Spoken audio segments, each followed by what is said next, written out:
ดีเมื่อทุกคนเนาะมาพบกันค่อยคำยามดึกในมื้อนี้ ทีมงานมาหัวหน้าไปดำป่าเนี่ยดำมาได้ซ้ำนี่แหละเอาดอกไฟนี่ก็ในเขาก็สิได้ทำการจืนสู้กันกินเอารับชมไปนำกันเนาะท่านผู้ชมเลยปลานี่ได้มาใหม่ๆนี่ถือว่าแซ่บหลายเลยเราก็มาเริ่มข้างหม้อกันเลยตอนนี้นี่เนาะเอาเดี๋ยวน้ำมันฮอดละเราก็เอาลงมันเลยนี่เนาะเราก็เอือบเป็นที่เรียบร้อย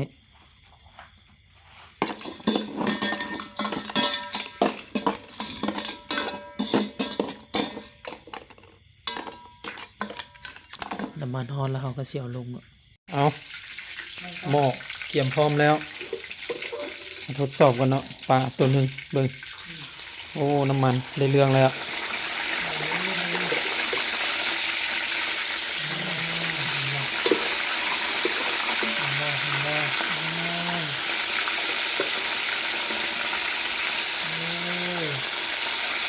ทุกเอาบ้านเลยมันขี้หูดไม่ได้ใส่หรอมันขี้หูดไม่ได้ล้าง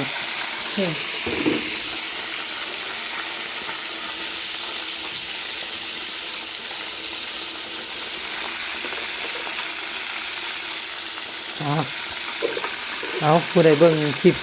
พอตอนนี้ละน้ำลายเริ่มไหลแล้วบ่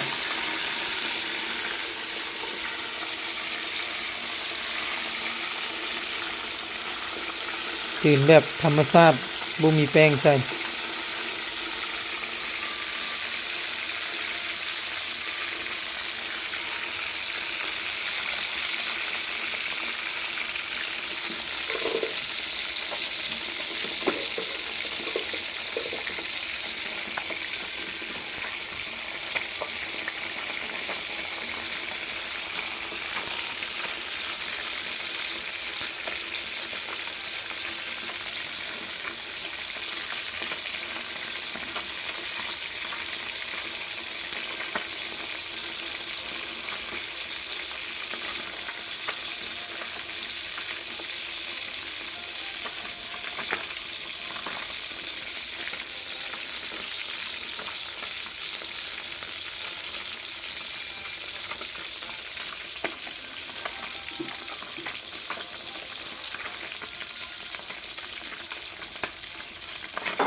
หอมเนาะ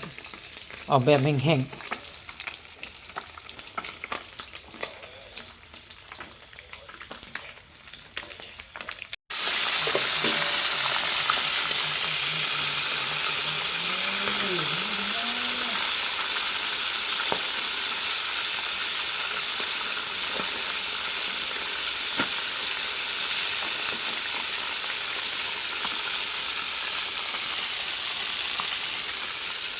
นี่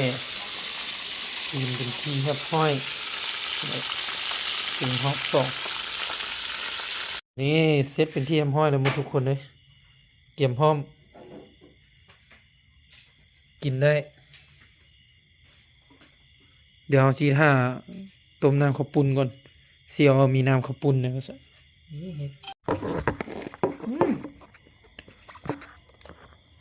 ห มาเด้อทุกคน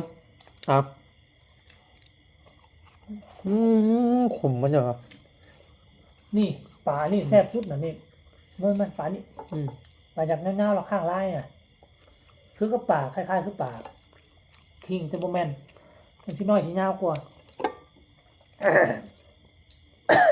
นี่ปลานี่เนี่ย โคตรแซ่บเลยอืม